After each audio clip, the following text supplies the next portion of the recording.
Jodoh itu memang misteri, kehadirannya tidak bisa kita prediksi. Aku pernah mengecap kata untuk tidak ingin terburu-buru dalam memulai suatu hubungan dengan seorang pria setelah disakiti seorang pria. Namun Tuhan memperlihatkan kuasa-Nya. Dalam kurun waktu kurang dari 1 tahun, Tuhan sudah mempertemukanku dengan jodoh yang baru, orang lama yang baru datang kembali. Aku menolak sudah, namun gagal. Keinginan Tuhan lebih kuat dari penolakanku. Hingga akhirnya aku mulai mencoba untuk berdamai dengan takdir, menerima kenyataan kalau sekarang aku memanglah sudah menjadi seorang istri lagi. Aku merentangkan tangan, meregangkan otot-ototku. Namun saat kulirik tempat tidur di sebelahku, aku tidak menemukan Yusuf di sana. Di mana dia? Setelah berhasil melumpuhkan aku, kini dia pergi tanpa bicara dan entah kemana. Mungkinkah dia mandi? Ya, mungkin saja. Tiba-tiba kedua sudut bibirku terangkat kala mengingat kejadian yang baru saja kami lewati. Dia pria yang meratukan pasangannya. Aku merasa sangat dihargai oleh kelembutan tutur serta perlakuannya. Kusipak selimut yang membungkus tubuh. Kuturunkan kedua kakiku hingga menginjak lantai. Setelah memakai pakaian lengkap, aku keluar dari kamar dan pergi ke kamar mandi. Kamu di dalam?" tanyaku, seraya membuka pintu kamar mandi. Namun saat pintu terbuka, aku tidak menemukan suamiku di dalam sana. Aku diam mematung, memikirkan kemana perginya Yusuf. Apa dia di restoran? Aku mengedikkan bahu dan langsung masuk ke kamar mandi, mensucikan diri dengan mandi wajib. Setelah selesai dengan ritual mandi dan berganti pakaian, aku keluar dari rumah dan pergi ke restoran. Ternyata benar, Yusuf berada di sana. "Hei, sudah bangun?" ucapnya saat menyadari aku datang. Melihatnya tersenyum membuat benih bunga di taman hatiku tumbuh dengan cepat. Aku terpesona olehnya. "Iya, kenapa Kak bilang kalau mau ke sini?" Aku balik bertanya. Dia bangkit dari duduknya. "Tadi istrinya Muhammad Yusuf sangat kelelahan, jadi aku biarkan dia untuk beristirahat," ujarnya, mengusap lembut kepalaku lalu mengecupnya dengan singkat. Sumpah demi apapun, rasanya sesuatu di dalam dadaku tengah loncat-loncat seperti Teletubbies yang sedang main trampolin. Selalu deg-degan jika diperlakukan manis seperti ini. "Itu yang menumpuk apa?" tanyaku mengalihkan pandangan ke arah kardus yang bertumpuk.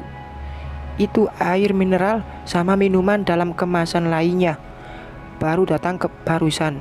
Makanya aku keluar dari kamar dan meninggalkan pengantinku," jawab Yusuf membuatku mengulum senyum. "Mau disimpan di mana? Aku bantuin ya," ucapku melangkah mendekati kardus-kardus itu. "Masukin ke lemari pendingin aja," ujar Yusuf yang langsung aku balas dengan anggukan. Aku pun mengambil dan menyimpan botol air mineral itu hingga berjejer rapi di dalam lemari es. Bukan hanya air mineral, ternyata juga ada air teh kemasan yang banyak digemari pemuda-pemudi. Saat akan membereskan minuman dalam kemasan kaleng, ternyata isi lemari es sudah penuh. Aku bingung menyimpannya di mana dan langsung kembali bertanya pada pemilik tempat ini. Apa sayang?" "Astaga, aku kok rasanya ingin kejang dipanggil sayang sama orang tampan macam dia. Ya, biarpun tidak setampan Bang Riannya Ria Ricis, tapi dia itu maco. Kurang lebih seperti Bang Vincentnya Jessica Iskandar." Ini minuman kaleng disimpan di mana?" tanyaku kemudian. "Oh, simpan di lemari yang satunya. Di belakangmu," ujar Yusuf dengan menunjuk benda yang ada di belakangku. Aku mengangguk paham. Rin, iya, kataku seraya membalikkan badan melihat dia yang sibuk dengan buku dan bolpoinnya. Itu minuman kaleng kan? Tapi kamu harus tahu, kalau sayangku tidak kaleng-kaleng untukmu. Oh, ya ampun, aku ingin terbang tapi tidak punya sayap. Aku hanya mengerucutkan bibir seraya mendelikkan mata ke arahnya. Padahal di dalam hatiku, aku ingin melakukan hal yang lebih dari itu. Menggigit telinganya mungkin, atau menggigit yang lain. Entahlah. Aku seperti orang gila yang pikirannya terus berkelana. Selesai dengan pekerjaan ringan yang menyenangkan, aku pun duduk di sebelah Yusuf, mengamati dia yang tengah menuliskan bahan masakan yang katanya harus dibeli. Kapan mau belanja? Tanyaku pada pria itu. Sekarang. Ke pasar? Aku menautkan alis. Apa yang Yusuf katakan tidak ada dalam pembahasannya tadi. Kok mendadak? Iya, karena lusa kan keluarga aku akan datang ke sini. Jadi aku memutuskan untuk belanja hari ini saja. Aku mengangguk mengerti. Yusuf memang sudah bilang jika kedua orang tuanya akan datang berkunjung. Namun yang jadi pertanyaan yang bersarang dalam benakku adalah apakah mereka bisa menerima aku sebagai bagian dari mereka? Sedangkan Yusuf dan ayahnya pun memiliki hubungan yang tidak cukup baik. Dia baru menghubungi keluarganya lagi setelah pernikahan kami terjadi. Itu artinya sudah 5 tahun lamanya mereka tidak saling berhubungan dan saling bertegur sapa. Aku takut jika nantinya kedua orang tua Yusuf tidak menyukaiku, karena aku hanyalah wanita kampung yang tidak memiliki banyak harta. Rin, Arini, hei, kenapa melamun? Yusuf menangkup wajahku, membuat wajah itu kini berada di depanku. Tidak, tak apa-apa, kataku. Jangan takut, aku bersamamu. Apapun yang dikatakan mereka tidak akan merubah pendirianku untuk tetap mempertahankan pernikahan ini. Kita akan tetap bersama, ujar Yusuf menjawab keraguanku. Aku bisa sedikit bernafas lega, meskipun masih ada yang mengganjal di dalam hatiku. Setidaknya untuk sekarang ini, hanyalah ucapan Yusuf yang bisa menenangkan aku. Ya, mudah-mudahan. Jangan cemberut dong. Gimana kalau kita berangkat sekarang buat belanja? Kamu mau sekarang? Aku balik bertanya. Dia mengangguk. Kalau belum mandi, mandi dululah, kataku. Nanti saja mandinya, sekalian buat nanti malam.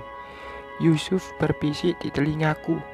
Aku langsung memukul lengan kekarnya dengan lumayan kencang. Sekarang, jangan dinanti-nanti.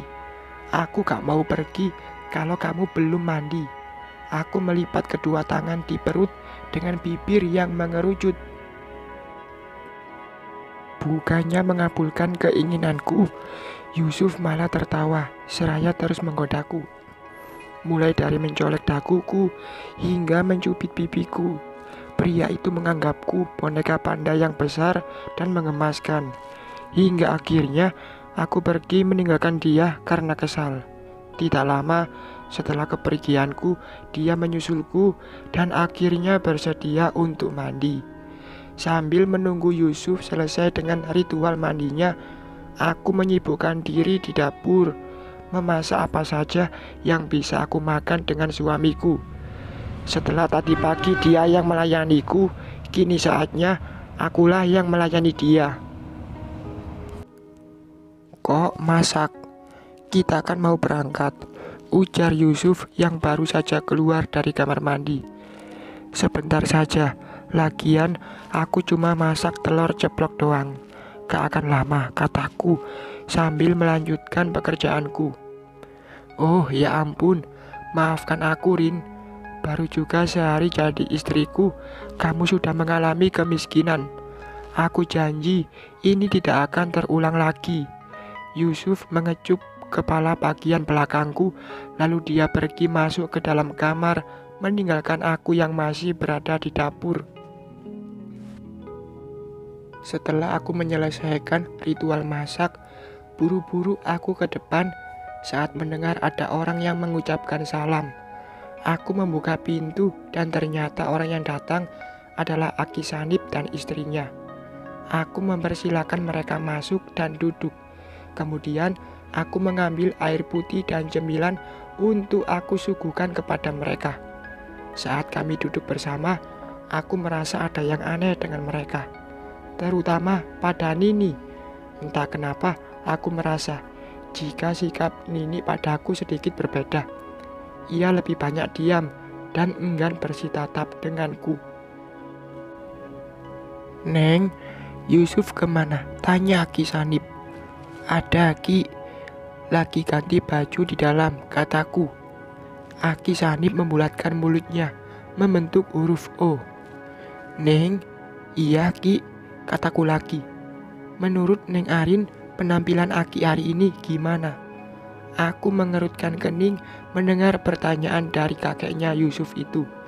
Namun, tak urung aku pun memindai penampilan dia dari atas sampai bawah. "Sama Ki." "Sama gimana?" tanyanya tidak paham. "Keriput." Segera aku menutup mulut yang lolos rem. "Maksud Arin bagus Ki. Aki jadi semakin tampan." Aku meralat kata-kata. Aki Sanip langsung mesem-mesem mendapatkan pujian dariku. Padahal sebenarnya penampilannya sama saja. Hanya bajunya yang baru, wajah dan tubuhnya masih yang lama. Brak! Si Nini menyimpan gelas dengan sedikit keras, hingga air di dalamnya keluar dan membasahi meja kaca. Aku menelan saliva menyadari jika besar kemungkinan kalau si Nini cemburu karena aku telah memuji suaminya. Ya salam, aku salah bicara. "Yusuf, Yusuf," jerit si Nini lagi memanggil cucunya.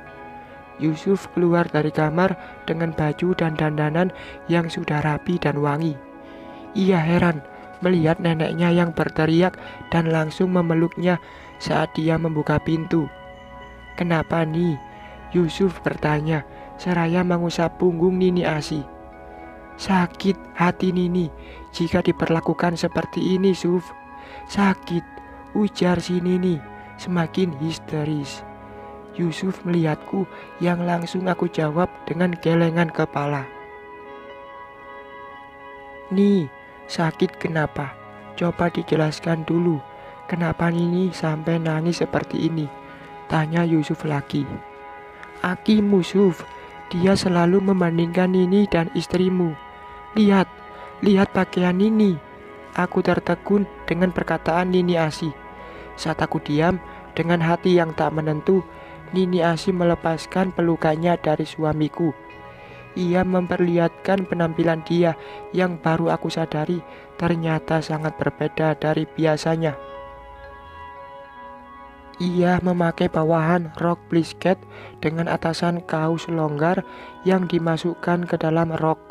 Juga kerudung plisket dengan warna senada dengan rok yang ia pakai.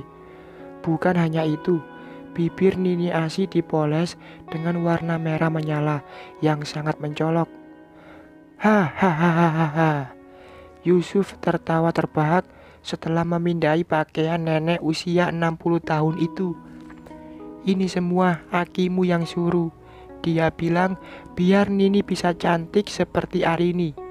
Dia bela-belain pergi ke pasar buat beli baju-baju ini. Sakit hati Nini, Suf. Nini sudah tua, tapi harus berdandan seperti anak muda," ujar Nini Asi kembali meraung. Bukannya merasa bersalah, Aki Sanip malah nyengir kuda seraya memperbaiki letak gerak kemeja yang ia kenakan. Yusuf membawa Nini Asi untuk duduk. Ia mengusap rambutnya yang masih setengah basah. Kemudian ia mengambil sebelah tanganku untuk digenggamnya, menghilangkan rasa takut akan ambukan Nini Asi yang selalu melihatku tajam. Aki tidak boleh seperti itu sama si Nini. Kasihan, Nini sama Arin itu beda. Jangan disamakan, tutur Yusuf dengan sangat lembut. Aki Sanip cengengesan saat diberikan nasihat oleh cucunya. Maaf Atu, Nini, habisnya Aki itu selalu terbayang Neng Arin terus. Ucap Aki Sanip membuatku meneguk ludah. Jangan diingat-ingat Atu, dia itu istri cucu kita. Nini Asi menjawab. Aku dan Yusuf hanya jadi pendengar yang hanya menyaksikan pertengkaran mereka. Iya maaf, sudah berusaha Aki melupakan Neng Arin, tapi tidak bisa, apalagi setelah melihat kejadian tadi pagi. Ampun, semakin kagum Aki sama Neng Arini. Kejadian tadi yang mana? Tanyaku dan Yusuf bersamaan. Kejadian saat Neng Arin di pangkuan Yusuf.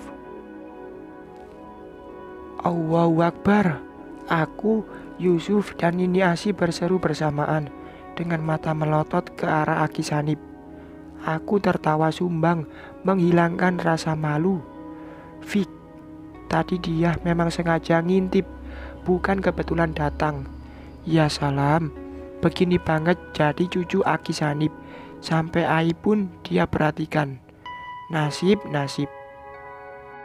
Bersambung.